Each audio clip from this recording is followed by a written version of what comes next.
Chers amis, merci de nous rejoindre pour ce troisième événement. Dans un instant, la présidente du Centre d'Action Laïque, Véronique de Keyser, vous en dira plus sur la nature de ce que le Centre d'Action Laïque lance, a déjà lancé et poursuit en quelque sorte. Vous le savez, parce que je sais que vous nous êtes fidèles dans cette démarche, vous le savez, ce studio est vaste et grand. C'est ce qui nous permet d'ailleurs d'enlever ce masque que nous portons, comme vous d'ailleurs, depuis de longs mois déjà. Alors, de nombreux invités et puis aussi une intention que Véronique de Keyser va nous rappeler ici maintenant. Merci. Mais je suis vraiment contente de vous retrouver tous ce soir, chers amis, chères amies. Et ceci est effectivement le troisième événement que nous organisons dans le cadre de la campagne du CAL de 2021. Pour ceux qui ne nous auraient pas suivis les premières fois, je vous rappelle que c'est une campagne qui porte sur la santé, la laïcité en fait. Et elle comprend deux cycles. Un premier cycle qui est la santé pour tous et le deuxième cycle qui prendra cours juste après l'été, qui sera la santé de tous. Alors, un petit mot pour ceux qui seraient curieux de savoir la santé de tous. Mais la santé de tous, ça va être la santé de la planète, la santé de la faune, de la flore, des animaux et celle des hommes, dans la mesure où tous les scientifiques s'accordent aujourd'hui pour dire que cette pandémie d'aujourd'hui n'est pas arrivée comme ça, tombée du ciel, mais qu'elle est le fruit d'une transmission, non seulement d'une transmission entre l'animal et l'homme, mais également de l'état dans lequel la biodiversité se trouve aujourd'hui. Voilà, mais ça sera pour après l'été, vous avez tout le temps de dormir là-dessus. Ce soir, de quoi s'agit-il ? Eh bien, on a eu les deux premiers événements qui portaient sur la santé pour tous et en fait l'accès à la santé.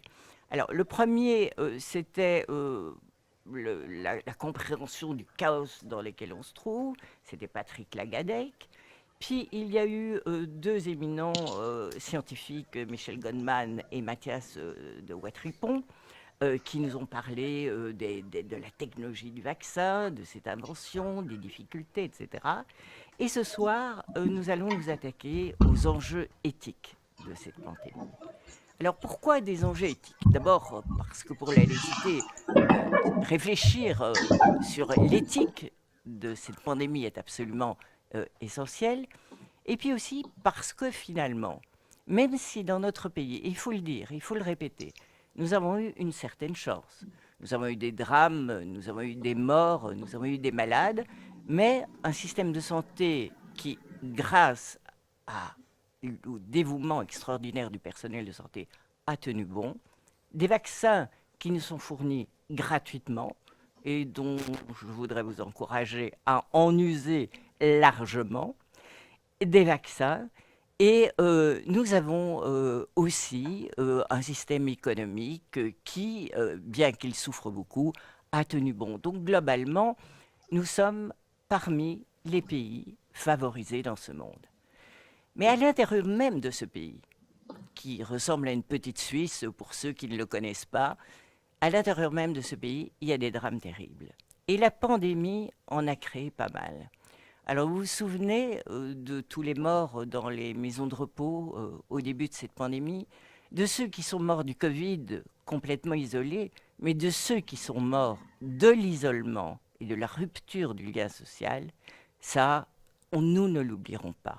Nous avons eu aussi une explosion des contraintes liées au confinement dans des familles qui n'étaient pas les familles idéales, les familles qu'on nous montrait à la télévision, dans des appartements qui étaient des appartements éclairés, avec 2 enfants bien sages qui suivaient les cours pas sur les écrans. Heureusement, ces familles-là existent, on ne les a pas inventées pour nous faire de la propagande, mais au-delà de ça, combien de familles ont souffert dans des appartements claquemurés?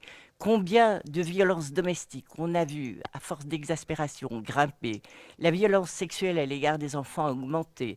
Les sans-abri ne savaient pas se confiner quelque part. Les migrants qui étaient rejetés de partout.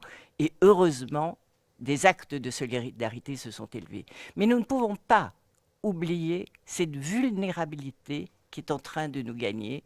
Et on se demande si demain, un tel ou un tel ne va pas sombrer également dans ce trou invisible de ceux qui ne récupéreront pas facilement de cette période. Donc, il y a des enjeux. Il y a des enjeux éthiques. Il y a eu un recul des droits de l'homme, une mise en sommeil des droits de l'homme, mais pendant plus d'1 an. Les droits fondamentaux, le droit à la culture, le droit à l'éducation, dans une certaine mesure, tout ça, est-ce qu'on peut faire ça comme ça?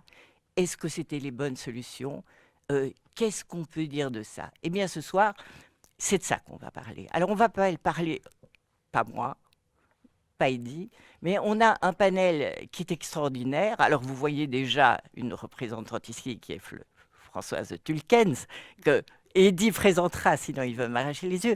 Mais il y en a bien d'autres ce soir qui vont nous rejoindre et dont l'engagement de toute leur vie a été de réfléchir justement à ces problématiques et ils vont nous éclairer. Merci encore à tous et à toutes ceux qui collaborent ce soir d'avoir accepté de nous rejoindre et je me réjouis de vous écouter. Merci Véronique, bien sûr. On vous retrouvera toutes et tous encore pendant tout le déroulé de cette émission, mais dans les prochains rendez-vous aussi, puisque on les déclinera. Celui-ci se décline, je le précise aussi, dans le cadre d'un sommet européen à Porto consacré à la santé. On aura un prochain rendez-vous aux alentours du G20, un rendez-vous début juin, avec les premières lignes qui ont été confrontées véritablement à l'ensemble des défis que Véronique de Keyser vient de rappeler. Alors, une des questions qui nous préoccupe aussi depuis le début de ces rencontres, c'est quelle est la part de libre arbitre, quelle est la part finalement de choix éclairés que l'on peut espérer du citoyen ou avoir offert au citoyen ou permis aux citoyens. Pour ces questions-là, nous avons joint également Albert Moukébert. Albert Moukébert, vous le savez, est docteur en neurosciences et psychologue. Pour celles et ceux d'entre vous qui vous êtes déjà rendus à Liège, à la Cité Miroir, vous y aurez découvert une exposition Illusion qu'Albert Moukébert a aidé à constituer. Albert Moukébert est avec nous depuis la France et on l'en remercie. Albert Moukébert, ce sont des questions centrales que vous allez nous développer autour de cette appropriation d'un libre arbitre en temps de pandémie. Est-ce qu'il en reste? Merci beaucoup Eddy, merci pour l'organisation de cet événement. Donc les enjeux éthiques et la prise en charge un peu de la pandémie, j'ai quelques points que je voudrais soulever et je suis sûr que vous en discuterez durant les tables rondes qui vont suivre. Merci encore pour l'organisation de cet événement. Je vais essayer de partir d'un point de vue plus global et aller d'un point de vue individuel sur comment est-ce que cette pandémie a été un peu gérée et l'éthique, les enjeux éthiques qui se cachaient derrière. Le premier enjeu dont on parle peut-être pas assez, c'est en amont de la pandémie. Les personnes qui travaillent sur les maladies infectieuses et surtout les personnes qui travaillent sur le réchauffement climatique nous alertent sur ce genre d'événements depuis un moment. Et on ne peut pas parler de cette pandémie sans parler des enjeux écologiques. La destruction des habitats naturels ont un effet quasiment mécanique d'augmentation du risque de pandémie.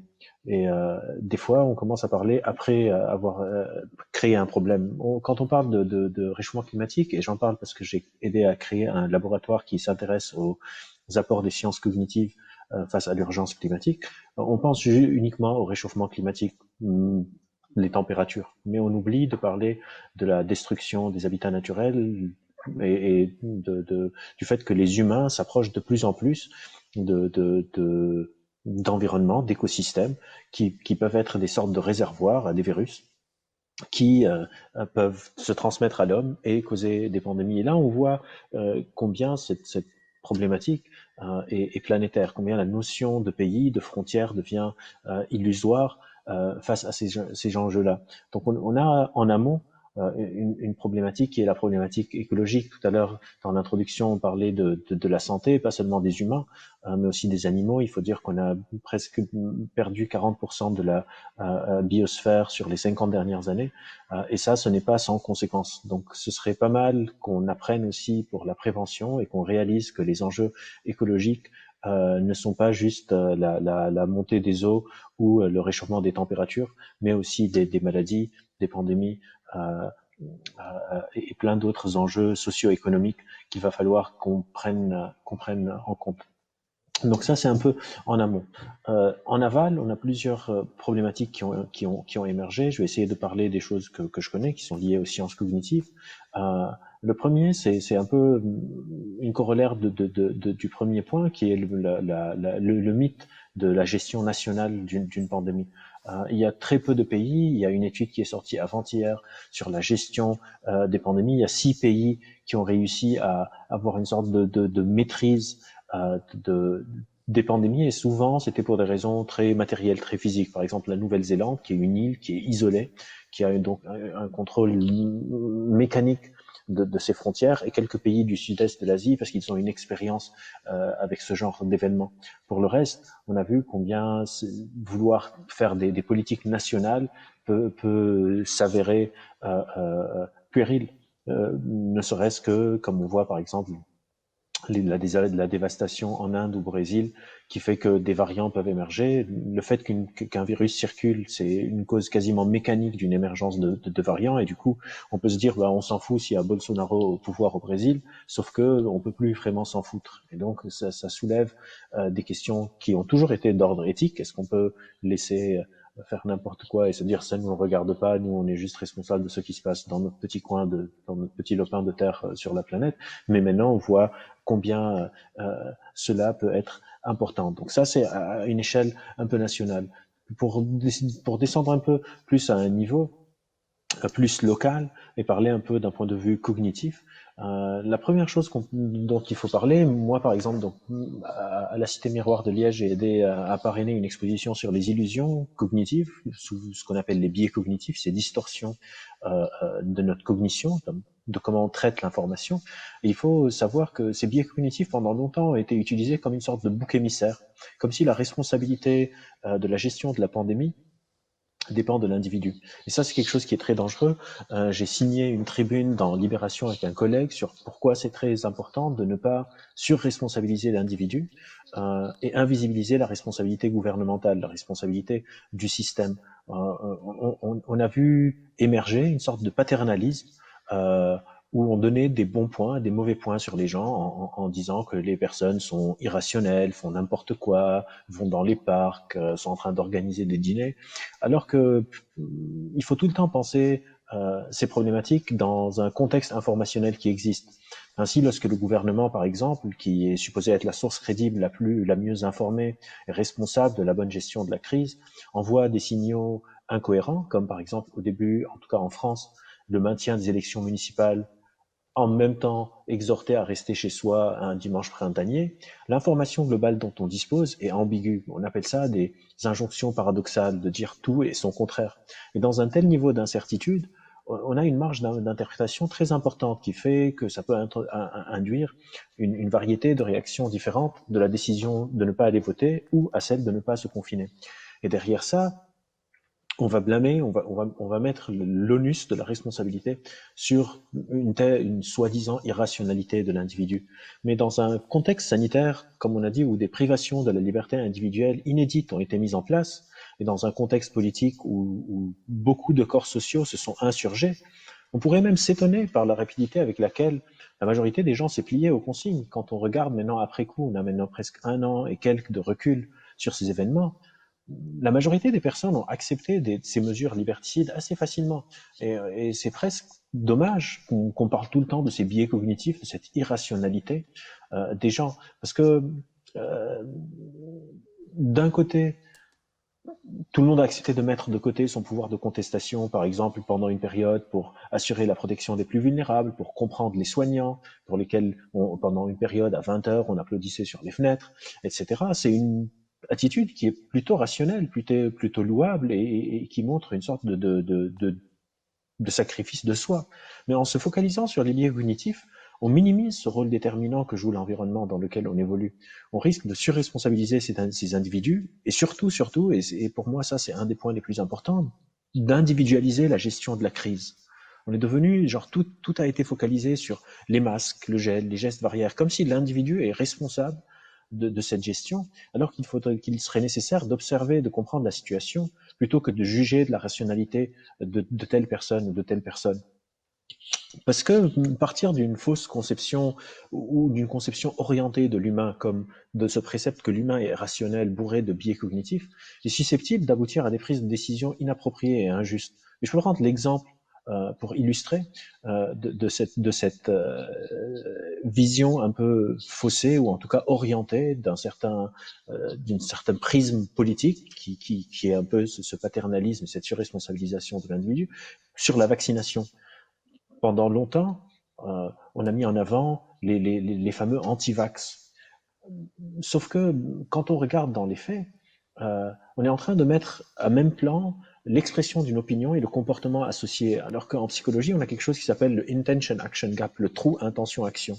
Le trou qui existe entre quand je déclare une intention et le fait de concrétiser un comportement. Et la intention-action gap autour de la vaccination est quelque chose qui a été très étudié. Par exemple, en France, on a un taux d'intention des plus élevés de défiance au vaccin. Le taux, par exemple, pour le vaccin de la BTP, la diphtérie, la tétanos et la poliomyélite, donc des vaccins qui existent depuis un moment, ont atteint pendant une certaine période des 33%, un des taux les plus élevés au monde de défiance à la vaccination. Mais quand on regarde au niveau du comportement, donc quand on ferme le trou intention-action, on retrouve un taux de 96% de vaccinés. On retrouve un taux qui est quasiment similaire au reste de l'Europe. Et du coup, quand on fait des enquêtes, quand on va faire des politiques publiques en se basant juste sur des sondages d'opinion, on est en train d'écraser la complexité des humains. On est en train de mettre dans une même case des personnes qui refusent réellement de se faire vacciner et qu'il faut aller convaincre et comprendre pourquoi ils le font, et celles qui, par exemple, sont méfiantes, comme ça peut être le cas face à de nouvelles maladies, à de nouveaux soins ou de nouveaux vaccins avec des technologies inédites, comme pour Covid-19, et qui vont probablement changer d'avis et qui ne vont pas manifester cette intention de refuser, d'un comportement de refus, qui vont aller le faire. Mais cette corollaire de dire c'est la faute à l'anti-vaccination, ça a une double fonction de cacher le fait qu'il n'y avait pas de vaccin, qu'on ne pouvait pas prendre de rendez-vous pour aller se faire vacciner. Et du coup, on va juger encore une fois l'individu pour invisibiliser les enjeux éthiques du système. On le voit par exemple aujourd'hui aussi avec toute la discussion qui est en train d'être faite sur les brevets. Il y a même pas 3 semaines, le gouvernement français et le président Macron étaient en train de déclarer qu'il était contre la levée des brevets pour les vaccins. Avant-hier, Joe Biden déclare qu'il est pour, et aujourd'hui, dans une interview, Emmanuel Macron se dit tout à fait favorable pour la levée des brevets sur les vaccins liés à Covid. Et donc là aussi, on voit comment certains enjeux éthiques au niveau de la prise en charge de la santé ont été déplacés d'une gestion collective, éthique, politique, sur une surresponsabilisation de l'individu. S'il n'y a pas de vaccin, c'est la faute aux anti-vax. Si l'épidémie est relancée, c'est la faute aux gens qui portent pas de masque ou qui vont dans un parc un samedi après-midi et on voit des vidéos, on dit « Oh mon Dieu, c'est la fin du monde, c'est de leur faute », etc., etc. Et ça, c'est quelque chose auquel il va falloir faire très, très attention. Et enfin, le dernier point dont je veux parler, c'est toutes les personnes qui ne sont pas touchées par le Covid, mais les patients qui sont touchés par autre chose. Le délitement du système de santé, le fait qu'il y ait des personnes qui soient touchées par des maladies comme le cancer. Il y a Axel Kahn, qui est le président de la Ligue du cancer, qui a fait un travail monumental pour montrer combien de personnes n'ont pas pu prendre de rendez-vous pour pouvoir suivre l'évolution de leur maladie, pouvoir recevoir les soins. Moi-même, en tant que psychologue, on voit la détresse de plusieurs personnes qui ont des maladies chroniques, qui n'arrivent plus à aller consulter parce que la majorité des services ont été transformés pour des services Covid, en sachant que s'il y a un service qui est Covid, on ne peut pas prendre le risque de faire introduire d'autres patients qui ont d'autres maladies et du coup qui peuvent aggraver leur cas. Et là, on retrouve encore une fois cette exigence éthique de protéger le système de santé. Il y a 1 an, comme j'ai dit tout à l'heure, on était encore en train d'applaudir à 20h nos soignants. Le système de santé est encore sous pression énorme. et on dit qu'on veut vivre avec le virus, qu'on continue à faire ça. Et on pense uniquement, dans les statistiques, on est tous tout le temps collés au nombre de morts, nombre de nouveaux cas Covid. Mais il ne faut pas oublier, et c'est vraiment quelque chose qui me tient énormément à cœur, il ne faut pas oublier les patients qui ont d'autres maladies et qui ne peuvent pas avoir leurs soins. Si je parle d'un exemple vraiment personnel, je suis devenu père très récemment. Personne ne pouvait venir nous visiter. J'ai pu, moi, assister au moins à l'accouchement et à la naissance de ma fille. On était tous en masque. Et ça aussi, c'est des choses qui ont un poids, de ne pas pouvoir visiter des personnes qui ont soit un heureux événement comme mon cas, ou malheureusement des maladies un peu plus graves, ne pas pouvoir avoir d'accompagnant avec les patients. Et j'espère qu'on va pouvoir, encore une fois, remettre les responsabilités là où elles se trouvent, qui sont des responsabilités collectives, et sortir un peu de cette surfocalisation sur les biais cognitifs. C'est un peu bizarre, je suis supposé être l'expert sur les biais cognitifs, je suis en train de les critiquer, mais parce qu'à un moment, il faut vraiment ne plus avoir cette vision orientée de l'espèce humaine comme des individus irrationnels qui ne se plient à rien, et par cela se laver les mains un peu des responsabilités collectives et des exigences éthiques qui sont nécessaires d'un point de vue politique et gouvernemental.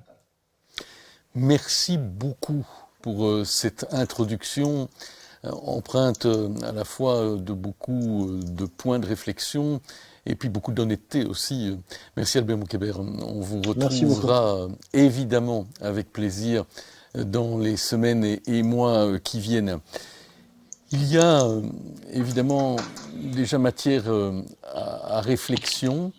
Avec nous en plateau, avant qu'elle ne soit rejointe par une discutante, Françoise Tulkens. Bonjour et bonsoir Françoise. Bonsoir. Françoise, en tant qu'ancienne juge et vice-présidente de la Cour européenne des droits de l'homme, on doit dire droits humains maintenant, cette question précisément était centrale. Est-ce que ces droits humains ont souffert fondamentalement ici de la crise et notamment de l'impossibilité de cibler correctement celles et ceux qui avaient les responsabilités et de se voir un peu défaussés, comme Albert Moukébert vient de nous le décrire? Écoute, je te remercie de me poser cette question et j'ai vraiment été très très contente d'entendre Albert Mukwege qui, je trouve, a dit des choses passionnantes. Donc, si tu permets de reprendre d'abord ce qu'il a dit au départ est tellement vrai. On a tous dit, voilà, c'est un accident, c'est comme un tsunami, mais pas du tout. Et ça, je trouve que c'est capital ce qu'il a dit au début. Cette pandémie que nous vivons maintenant, tout ça existait, il était déjà là, pouvait arriver. Mais simplement, on ne le voyait pas parce qu'on avait une vision tout à fait individualiste des choses.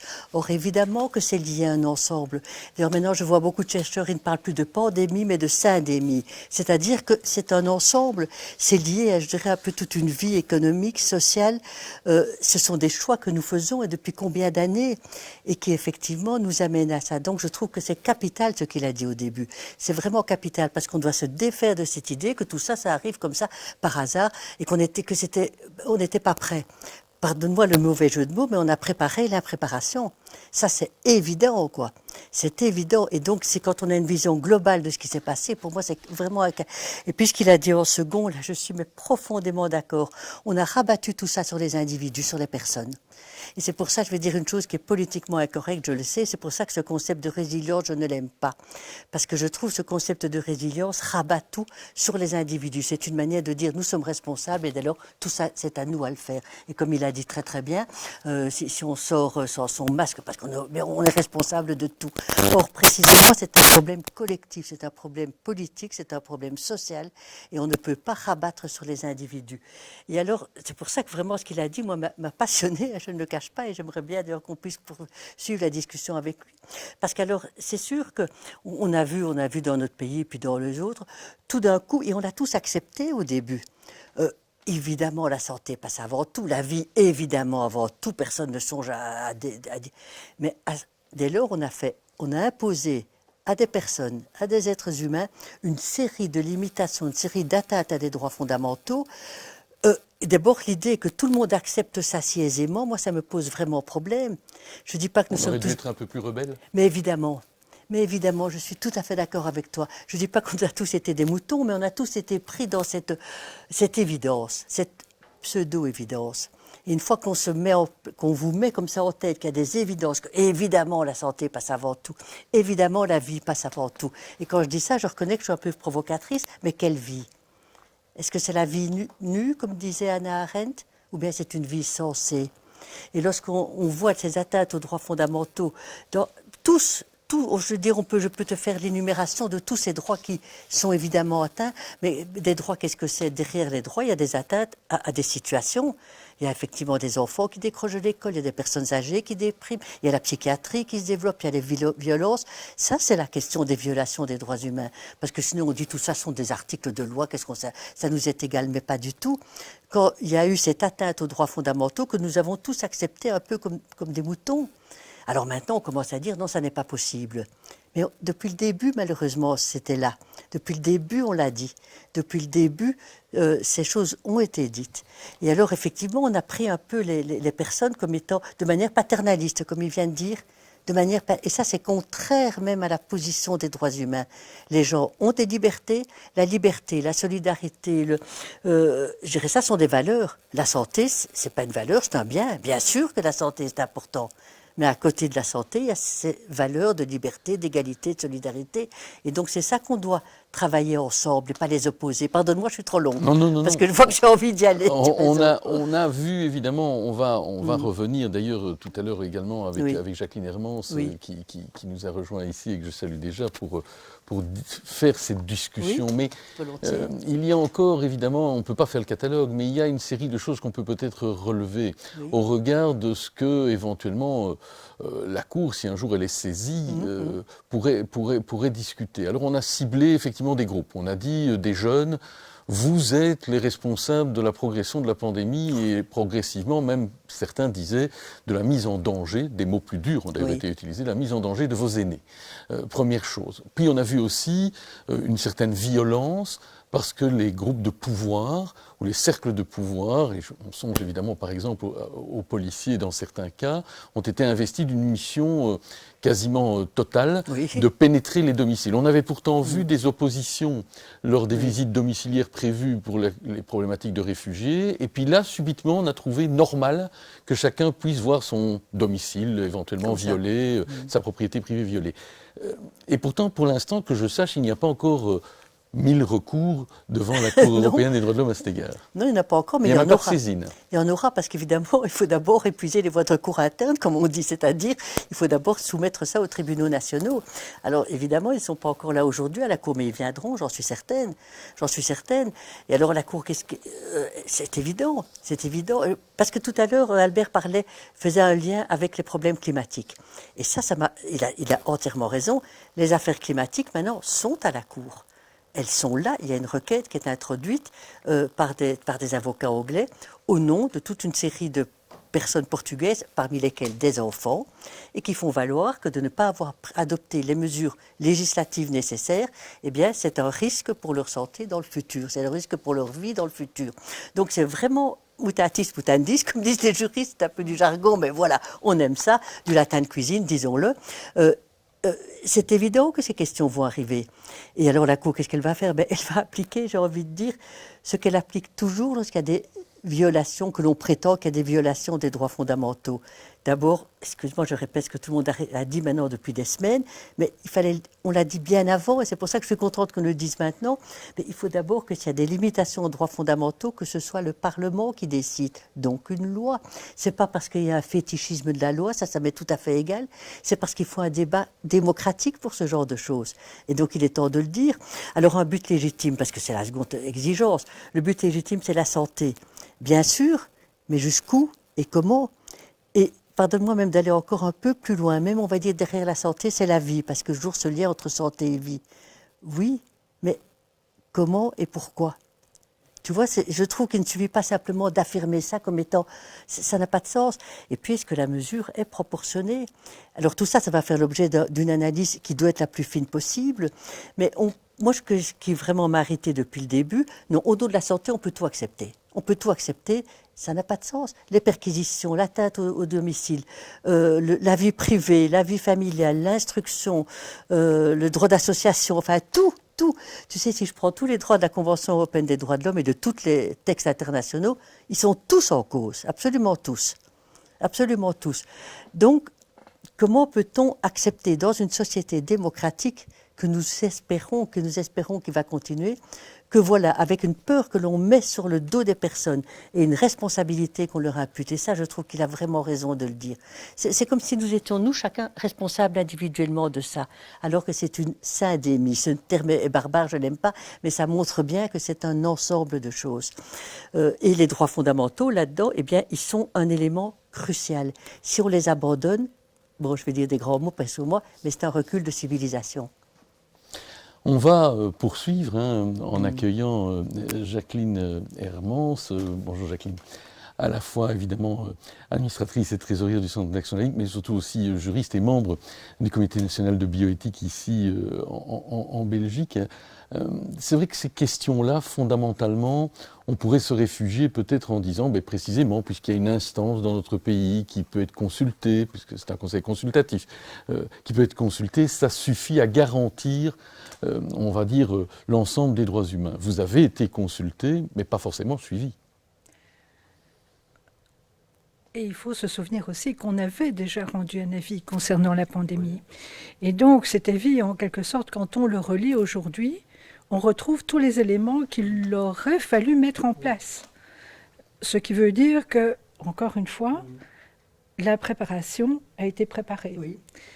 Je reprends cette formule, oui. C'est certain. Mais je dirais aussi que la difficulté pour le comité consultatif de bioéthique est de réagir à chaud. Parce qu'en quelque sorte, on nous demande aujourd'hui de développer des avis concernant éventuellement les maisons de repos, l'accès des résidents par rapport aux soins. On nous demande également de formuler des avis concernant la vaccination. Cela demande normalement du temps. Et du temps, on n'en a pas beaucoup pour l'instant. Donc, ce qui veut dire qu'en fait, on a parfois l'impression de répéter des arguments éthiques qui devraient être connus. Et tout à l'heure, il était question de la Convention européenne des droits de l'homme, mais je dirais qu'un premier instrument qui a été quelque peu bafoué, c'est notre Constitution, tout bêtement. Quand on relit certains articles de la Constitution, on se dit, mais il y a quand même quelque chose qui ne va pas. Concernant, par exemple, la violation du domicile privé, qui doit être justifié par une loi. Qu'est-ce qui s'est passé ?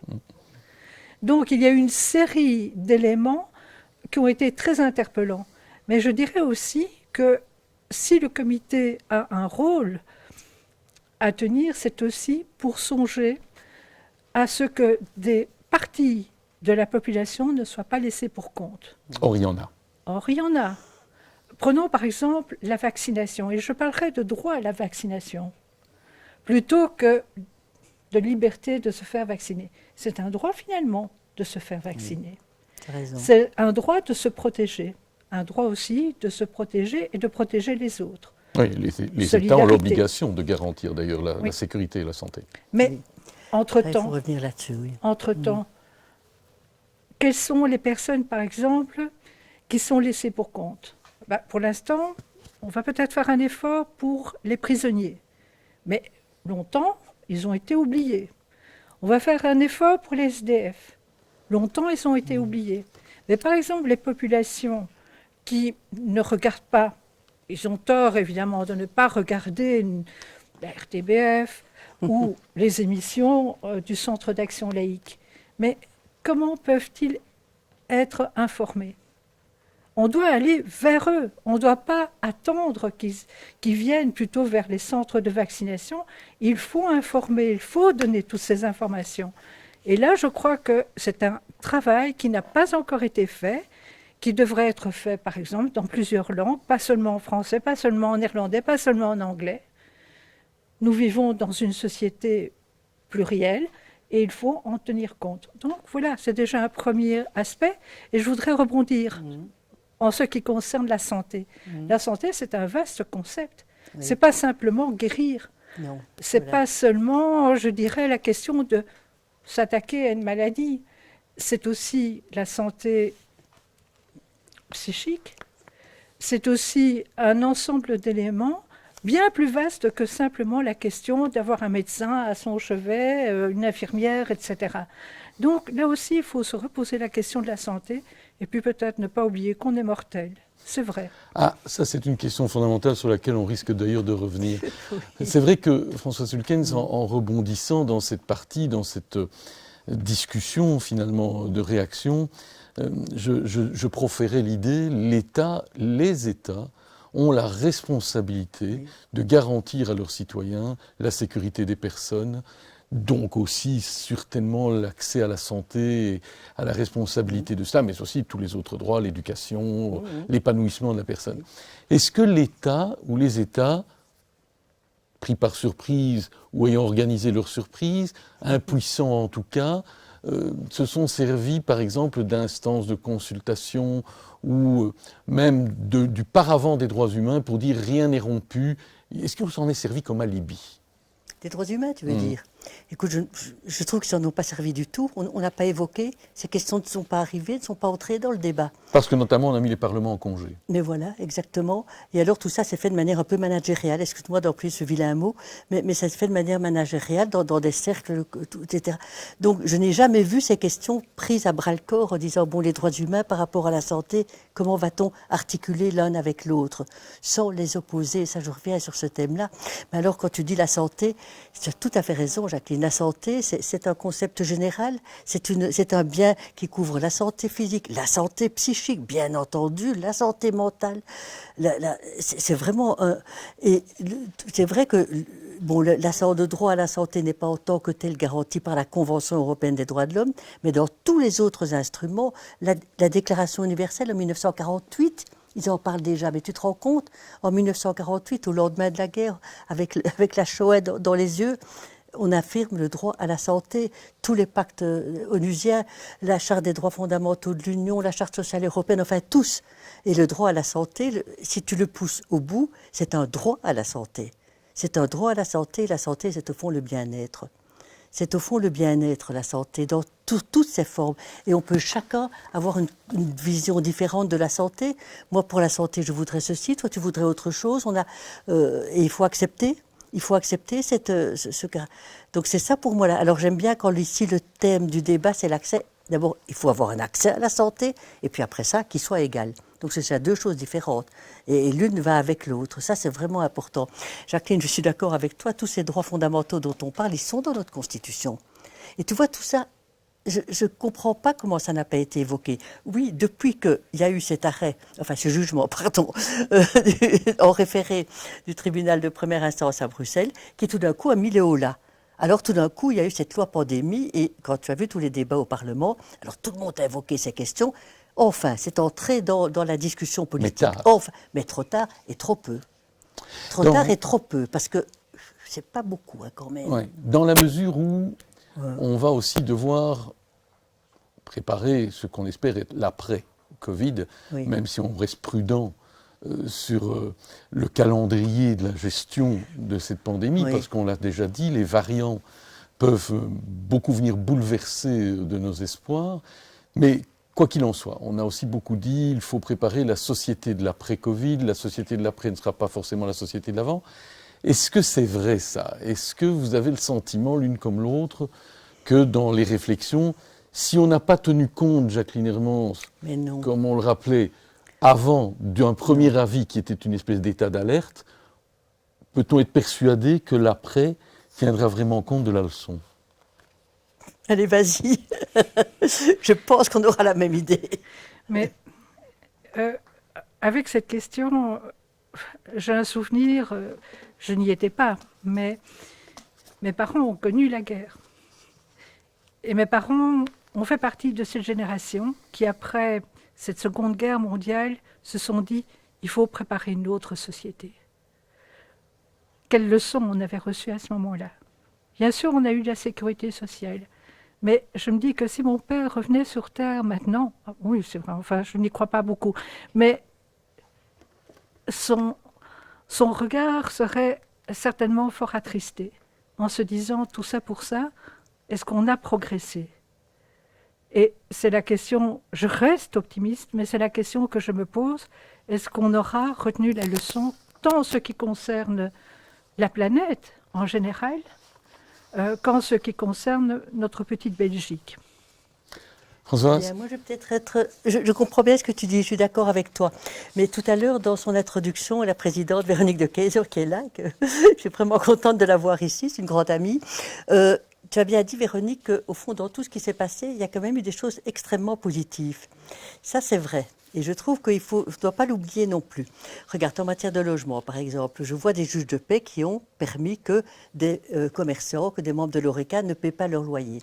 Il y a eu ces fameux... Donc, sur le domaine du droit du travail, je trouve que là-dessus, grâce à la pandémie, excuse-moi, il y a eu quand même alors toute une série de mesures qui ont été, je trouve, très bien faites en Belgique. Alors, est-ce qu'on va garder tout ça par après? Est-ce que ça va donner une idée de développer ces ouvertures plus tard? Je l'espère. Je n'en suis pas sûre. Parce qu'évidemment, dans une situation de crise, comme disait Jean Monnet, je crois qu'on ne change que... On ne change que si on est obligé que lorsqu'il y a une crise. Donc tu vois, c'est de dire, oui, dans la crise, alors évidemment, on est prêt à tout. Espérons que des choses comme ça, cette ouverture du droit du travail dans des solutions quand même infiniment plus justes, il y a eu des choses. Ça, c'est clair qu'il y a eu des choses. Je ne veux pas être totalement négative, mais c'est pas tout. C'est pas tout, mais croire que l'on va tirer les leçons pour le futur, ça, excuse-moi, c'est enfantin. Enfin, pardonne-moi de le dire, hein. C'est pas toi qui dis ça, mais je trouve que c'est enfantin. On croit qu'on va apprendre bien sa leçon pour le futur, mais non. S'il n'y a pas des changements structurels, l'égalité à partout. Ne fût-ce que l'égalité homme-femme, parce que maintenant je suis un peu branchée là-dessus, enfin depuis toujours, mais pour un point bien précis. S'il n'y a pas des modifications structurelles qu'il nous faut penser autrement cette société, ça ne changera pas. Oui, d'ailleurs, je t'ai lu à plusieurs reprises et entendu sur nos antennes nationales dire, je cite, hein, dans toutes les situations de crise, les droits des femmes prennent un fameux coup. Mais oui. Et les droits internationaux de la femme n'ont pas été épargnés. Hein. Ah ben ça c'est clair, ça c'est évident. On parlait de violences domestiques, on parlait violences domestiques, violences conjugales, violences sexuelles. C'est évident. Et puis la femme qui a été dans toutes les situations de confinement, ça a été documenté de tous côtés, qui évidemment font 2 métiers, 3 métiers. C'est sûr que la situation de la femme va pâtir. Et là, c'est une régression. Est-ce que ça va reprendre par après? Je ne suis pas sûre. S'il n'y a pas un vrai changement structurel. Et ça, tu sais, ça, on ne change pas la société par décret, disait le sociologue. Donc, il faut vraiment arriver à ce qu'il y ait quelque chose qu'il y ait une volonté. Et ça viendra de là-bas, ça ne viendra pas du sommet. C'est les gens qui vont imposer des changements, ce n'est pas nos ministres. Je reviens, Jacqueline Hermans, vers ce moment où, dans les travaux, progressivement, le Conseil consultatif indique, par exemple, on évoquait à propos des prisons, hein, des prisonniers, il va falloir que, à la fois bien sûr le personnel pénitentiaire, mais les détenus soient considérés comme une population prioritaire. Alors on imagine, on a entendu, dans la population en général, quoi, ils vont passer avant moi, qu'est-ce que c'est, de quoi parle-t-on? De même que lorsqu'on évoque les invisibles, comme les SDF, comme les sans-abri, comme les candidats réfugiés, les sans-papiers, non seulement ça a été dit et pas compris par la population, mais pas forcément compris par l'autorité publique non plus. Le personnel a fini par avoir gain de cause, les détenus, ils sont dans des situations compliquées. Et je dirais pas seulement par rapport à la vaccination, c'est important, mais il y a aussi le fait qu'il y a les moments, par exemple, d'intimité qu'ils pouvaient avoir lors de visites, etc. Tout cela aussi a été abandonné. Alors, la situation peut être considérée comme difficile par rapport à un foyer, mais qu'est-ce que c'est pour des personnes qui sont, je dirais, toute l'année confinées, et donc qui sont encore, je dirais de manière supplémentaire, privés de cette possibilité d'avoir des relations avec les leurs, avec les enfants, avec les partenaires, etc. Donc c'est aussi une dimension parce qu'aujourd'hui, on doit aussi songer à l'après, mais aussi aux mesures transitoires. Et il serait important que dans ces mesures transitoires, justement, l'on permette à des personnes de regagner une certaine liberté. Toute la liberté, et puis en plus de ça, la liberté, c'est un mot qui peut être creux si on n'y associe pas certaines choses. Mais donc, il est important aujourd'hui de faire en sorte, malgré tout, de tenter de construire une société meilleure, un nouveau contrat social, mais surtout de ne pas conserver ces mesures transitoires, de ne pas en faire du définitif au point de vue du recul, au point de vue de nos libertés. Est-ce que, Françoise, on ne s'est pas retrouvé subitement dans simplement une accélération d'un processus qu'on avait déjà constaté depuis quelques années? Le régime d'insécurité lié aux attentats ou aux vagues d'attentats, l'insécurité sociale, économique et financière après la crise économique de 2008 et la crise financière internationale. On a beaucoup à ce moment-là proposé aux gens de troquer de la sécurité contre l'abandon d'un certain nombre de libertés publiques et individuelles, le droit à une vie privée, le droit à ne pas être traqué sur des réseaux, à ne pas voir des données privées, personnelles, médicales partagées. Or, on voit combien tout ça a vite volé en éclats. Est-ce qu'on n'est pas là occupé à jouer sur la corde la plus sensible, à savoir que les gens se disent « ma sécurité n'a pas de prix, je veux bien sacrifier tout pour ma sécurité ». Oui. Je suis tout à fait d'accord avec ton analyse, tout à fait. Et ça, ce n'est pas de hier, ce n'est pas d'aujourd'hui, ce n'est pas de hier, c'est d'avant et avant-hier. Je dirais depuis une dizaine d'années, les questions de sécurité ont été omniprésentes. Alors évidemment, le terrorisme là-dedans est l'image et le paradigme de l'insécurité. Mais les questions de sécurité ont été omniprésentes et au nom de la sécurité, comme aujourd'hui on dit au nom de la santé, toutes les atteintes aux droits sont d'une manière justifiées et acceptées. C'est ça la question. Sont acceptées parce que voilà, c'est comme si tout ça était évident, quoi. Et de nouveau, c'est ça contre lequel moi je suis vraiment préoccupée. C'est comme si la sécurité et les droits humains étaient des ennemis, mais non, ce sont des alliés. Tu n'auras la sécurité que si tu as en même temps le respect des droits humains. Parce que des mesures de sécurité imposées, évidemment, elles ne vont jamais, ça ne va produire aucun effet. Et on le voit d'ailleurs, on le voit, c'est une illusion. Et c'est ça qui est difficile. Et comment le faire comprendre? Il faut le faire comprendre. Il faut le faire comprendre. Et c'est ça que je suis un peu préoccupée. Je trouve que nos gouvernements, c'est quand même leur rôle. C'est eux qui s'occupent de l'intérêt général. C'est quand même leur rôle. Je trouve que nos gouvernements, ils ne doivent pas faire de la démagogie par rapport à la sécurité, aujourd'hui par rapport à la santé, c'est certain. Je suis d'accord avec toi, c'est pour ça que de tout d'un coup on se réveille avec une chose, mais non, ces questions sont là déjà maintenant depuis une quinzaine d'années. Depuis une quinzaine d'années. Et alors, voilà, c'est par rapport à ça qu'il faut pouvoir réagir. Tu as parlé des détenus, Jacqueline, et je suis d'accord avec toi. La situation des détenus et des prisonniers maintenant, tous ceux qui rentrent dans la prison aujourd'hui pour quelque raison que ce soit, en sortent effondrés, parce que c'est une bombe à retardement ce qui se passe là. C'est une bombe pour notre sécurité justement. C'est une bombe à retardement. La pauvreté en prison est extrême. La violence en prison, elle existe. Plus de visites, évidemment plus de travail, évidemment plus d'ateliers, évidemment plus de formation. Mais ça veut dire quoi? Comme on dit, des hommes y entrent, des fauves en sortent. Je ne veux pas exagérer, mais j'entends vraiment tous ceux qui rentrent en prison aujourd'hui disent « vous ne vous rendez pas compte combien c'est ». Alors évidemment, s'il y a certains qui sont séropositifs, isolement. Mais l'isolement, ça veut dire 23 heures sur 24. On devient tous fous, nous tous les trois. Hein. Je voudrais, parce qu'on n'épuisera pas le sujet aujourd'hui, on ne peut qu'éveiller, espérer éveiller des potentiels de réflexion et de réaction qu'on souhaite, hein, évidemment, obtenir aussi. Je voudrais qu'on revienne sur cette exigence éthique. Est-ce que nous avons aujourd'hui, au regard de ces expériences qu'on a évoquées, les outils suffisants pour garantir une approche éthique, pour forcer les gouvernements à avoir une approche éthique?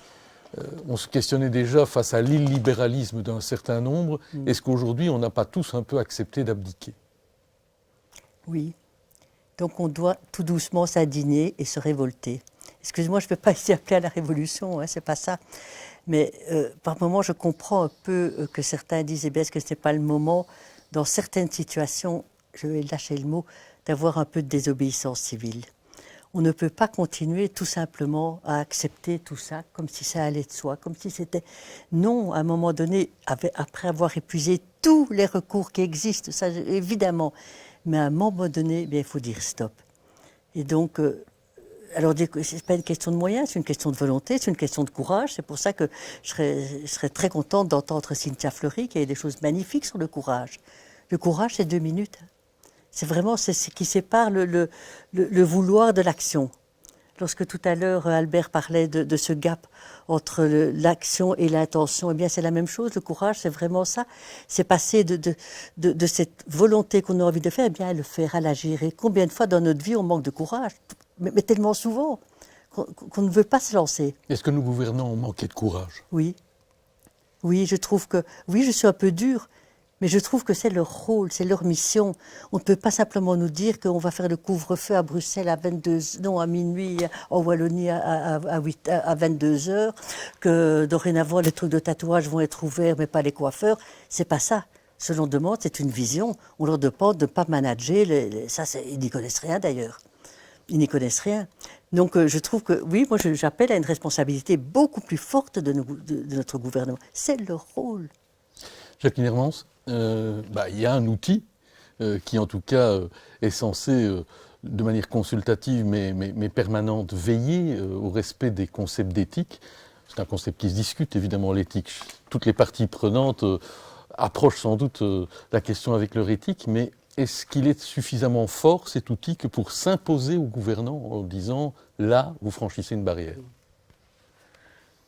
C'est difficile à dire. En tout cas, ce que je remarque, c'est que ça a été un certain réveil du comité consultatif de bioéthique, car ce comité qui existe maintenant depuis 1996, si je ne me trompe pas, ma foi, je ne pense pas qu'il était fort connu et qu'il était fort entendu, sauf peut-être concernant son premier avis portant sur l'euthanasie. Mais par la suite, il y a eu une sorte de sommeil par rapport au comité consultatif de bioéthique. Et j'oserais pas dire comme la Belle au bois dormant, parce qu'attention, c'est mal vu maintenant. Apparemment, il y a un réveil et on est sollicité. En tout cas, on se souvient que ce comité existe et qui pourrait donner des balises en ce qui concerne des politiques futures, que ce soit par exemple en ce qui concerne l'organisation de la santé au point de vue du troisième âge ou des personnes âgées, au point de vue des maisons de repos et de soins, mais aussi au point de vue plus généralement des concepts justement d'égalité, d'équité, d'éthique en général. Et j'espère malgré tout que nous allons être entendus. Pour ce qui concerne par exemple la vaccination, on a été quelque peu entendus. Parce que ce qui a été adopté au point de vue de la stratégie, au point de vue des groupes à risque, était suggéré par le comité consultatif de bioéthique. Maintenant, encore une fois, l'avis qui avait été produit en 2009, si je ne me trompe pas, concernant la pandémie en général, cet avis, il a été mis aux oubliettes. Hein. Peut-être encore un mot pour faire le lien d'ailleurs avec peut-être déjà notre session du 20, où l'on espère avoir, si son agenda le permet, en concluante, Agnès Calamard, qui est la nouvelle secrétaire générale d'Amnesty International, mais qui était celle qui, aux Nations Unies, enquêtait sur les exécutions extrajudiciaires et sur toutes ces violences. Très récemment, elle me disait il faudra peut-être finalement mener une enquête, peut-être venant des Nations Unies d'ailleurs, un peu sur cette forme d'exécution un peu extrajudiciaire volontaire qui a consisté à volontairement isoler les personnes dans les maisons de repos, dans les EHPAD, en sachant bien qu'il allait leur arriver le pire, en les isolant de tous les contacts possibles, mais aussi des soins. Elle dit que ça méritait une enquête. C'est un propos très fort. Mais... oui, c'est un propos très fort. Mais c'est quelqu'un de très fort, Agnès Calamard. Elle s'est spécialisée dans la liberté d'expression. Elle a fait des travaux vraiment tout à fait passionnants. Et puis, rapporteur spécial des Nations Unies pour la question des exécutions extrajudiciaires. Et j'avoue que ces rapports sont vraiment extrêmement solides, extrêmement solides. Moi, j'admire le courage qu'elle a eu parce que sur les exécutions extrajudiciaires, lorsqu'elle a effectivement enquêté sur l'affaire Khashoggi, ce n'était pas rien du tout. Mais donc, pour elle, qualifier Mais cette absence, en quelque sorte, de prise en compte, cet abandon volontaire ou cet enfermement volontaire, ça pourrait faire l'objet d'une enquête serrée, internationale? oui, certaines. Des oui. juges pourraient l'entendre? Évidemment, les enquêtes, quand on est rapporteur spécial des Nations Unies, ça ne va pas directement chez les juges, ça va dans les différents comités, mais ça peut aussi évidemment alimenter des actions judiciaires, parce que si les politiques ne prennent pas les responsabilités, il faut bien que les juges le fassent. Hein. Donc ça, je le vois dans toutes ces questions, à un moment donné, on dit, mais de quoi les juges s'occupent? Voyons, le gouvernement des juges, quelle horreur. Mais oui, à un moment donné, sur le climat, il faut bien s'y mettre. Sinon, oui, je dirais tout ce qui est de nature à faire remonter des choses du terrain, de la réalité, de la vie, vers ceux qui doivent juger ou qui ont. Eh bien, il faut le faire. Et si elle le fait, je trouve que c'est vraiment bien. C'est créatif en tout cas. On lui posera la question. Et elle viendra ici pour. On lui posera la question, ça, en tout cas, on l'espère, lors de notre plus prochaine session. Cela dit, on a encore un deuxième panel maintenant pour évidemment cette session sur l'exigence éthique. Je remercie en tout cas toutes les deux de nous avoir déjà aidés à planter un peu le constat, et je n'ose pas dire le décor, le constat et les pistes, en tout cas, de ce qu'il fallait relever dans l'ordre juridique, dans l'ordre éthique, dans l'ordre du droit, des droits. On va passer maintenant aussi à l'éthique, à l'approche éthique de traitement, dans une discussion où l'on va retrouver Cynthia Fleury. Oui, son livre sur le courage, la fin du courage. Voilà. J'ai trouvé ça, c'est pas le courage qui est terminé, c'est l'objectif, il y a des choses magnifiques dans ce livre. On va précisément essayer d'en parler avec elle et avec Florence Kaimek, donc on ne va pas quitter du tout l'enceinte du Conseil consultatif de bioéthique. Merci à toutes les deux d'être venues. Avec plaisir.